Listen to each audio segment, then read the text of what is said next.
आगरा में श्रीमद् भागवत कथा का रसपान कराएंगे विश्वविख्यात कथावाचक पंडित शिवाकांत जी महाराज। आगरा में 5 अक्टूबर से नगला बिंदु कबीर चौराहा पर शुरू होने जा रही विशाल श्रीमद् भागवत कथा को लेकर हुई प्रेस वार्ता के दौरान विश्वविख्यात कथावाचक पंडित शिवाकांत जी महाराज ने बताया कि आगरा सनातनियों की धरती है, जहां विशाल श्रीमद् भागवत कथा का आयोजन होने जा रहा है, जिसमें देश विदेश से लोग रसपान करने के लिए पहुंचेंगे। श्रीमद् भागवत कथा की शुरुआत 5 अक्टूबर को विशाल कलश यात्रा निकालकर की जाएगी। श्रीमद् भागवत कथा का रसपान विश्वविख्यात कथावाचक शिवाकांत जी महाराज के मुखार बिंदु से किया जाएगा और महाराज जी ने कहा कि जब तक तेजो महल पर फैसला नहीं आ जाता तब तक ताजमहल तेजो महल ही रहेगा, और साथ ही साथ सनातन धर्म में फूहड़ता फैलाने वालों पर करारा प्रहार करते हुए साफ साफ कहा कि फूहड़ता पर प्रतिबंध लगे, यह सनातन धर्म में नहीं चलेगा। भागवत कथा आयोजक ठाकुर हरिंद्र सिंह ने कहा है कि ज़्यादा से ज़्यादा लोग श्रीमद् भागवत कथा का रसपान करने के लिए पहुँचें और कहा कि आगरा के नगला बिंदु कबीर चौराहे पर 7 दिनों तक ज्ञान की अमृत धारा बहेगी। ये साप्ताहिक श्रीमद् भागवत महापुराण की पावन कथा का आयोजन ठाकुर हरिंद्र सिंह जी के द्वारा रखा गया है, तो उसी उपलक्ष्य में सबको सूचना देने के लिए प्रेस कॉन्फ्रेंस का आयोजन हो रहा है। बहुत सुंदर कथा है। जन्मांतरेत भवेत पुण्यम तदा भागवतम लगे। जब कई जन्मांतर के पुण्य उदय होते हैं तब भगवान की पावन कथा सुनने का मौका मिलता है, और ये महानवरात्रि के समय भगवान की कथा सुनना करोड़ों गुना फल प्राप्त होता है। आगरा में कथा सुनाने का और भी कई गुना फल है। ये भगवान शिव की नगरी है। यहाँ भगवान भूत भावन कैलाश भगवान का मंदिर है। यहाँ की बहुत विशेषता है। भगवान परशुराम की नगरी है। ये वीर भूमि है। इस वीर भूमि में कथा सुनाने का मुझे सौभाग्य मिल रहा है। ये अपने आप को मैं धन्य समझ रहा हूँ। यहाँ तेजो महल की महिमा है,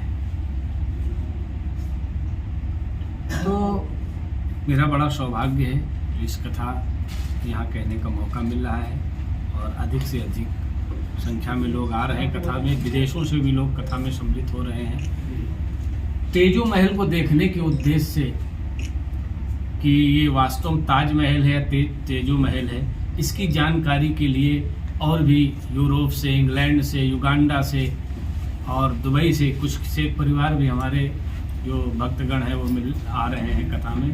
तो इस प्रकार से बिल्कुल धार्मिक समागम ये सप्ताह रहेगा और बहुत ही अद्भुत कथा का आयोजन है।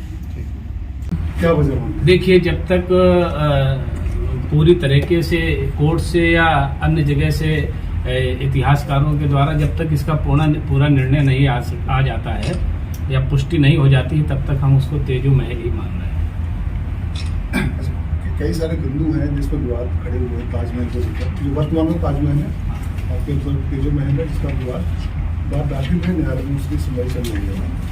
उसकी वजह क्या है? आधार क्या है कि ये तेजो महल किस वजह से इसको माना जाए? देखिए, ताजमहल होने के कई सारे प्रमाण ASI के तौर से दिए गए। तेजो महल के भी बहुत सारे प्रमाण दिए गए हैं और पुरातत्व विभागों ने दिया है, कोर्ट में भी सम्मिलित है।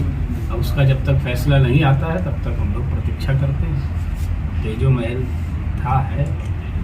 महाराज जी, व्यास गद्दी पे बैठने के बाद आजकल फूहड़ता फैलाई जा रही है। तमाम फिल्मी गाने गाए जाते हैं, तमाम भागवताचार्य ऐसे धंधा बना रखा है, उनके लिए क्या कहेंगे आप? पूर्णतया प्रतिबंध लगना चाहिए, और वास्तव में ये जो फूहड़ता व्यास गद्दी पर बैठ करके फैलाई जा रही है, ये वो दंडनीय अपराध कर रहे हैं, अक्षम अपराध कर रहे हैं। इससे सनातन का ह्रास हो रहा है। पास से